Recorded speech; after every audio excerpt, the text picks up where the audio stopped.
Hello, and welcome back to another edition of Carrie's Gardening Channel.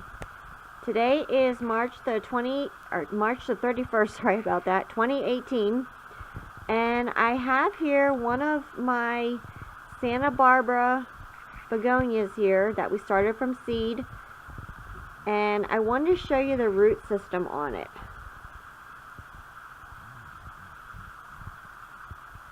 And it has a nice beautiful root system to it. The roots are a little darker because the soil is wet, but there's no signs, there's no signs of root rot or anything like that. This is developing a very nice healthy root system to it. These could actually be transplanted if you wanted. You could put them into their final containers if you wanted to do that. I'm going to stick this back in its container here. You can see the plant here. We did pinch this one to get it more bushy, and you can see there's one blooming down here.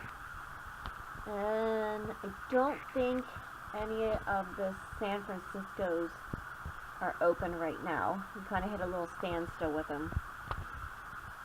But I just wanted to give you an update on how these are doing here. You can see there's a bunch of them under here. We've been putting the light up for them so they can continue to keep growing. We did move them out of that box that they were growing in because they completely outgrew it. And I just wanted to give you an update video. You can see some of the San Francisco ones back there. So if you like my video, please like, comment, subscribe. If you have any questions, you can leave them below and I'll try and answer them for you. Please don't forget to hit that little notification button. I'll try when I put a new video on. Thank you for watching and hope you have a nice day. Bye.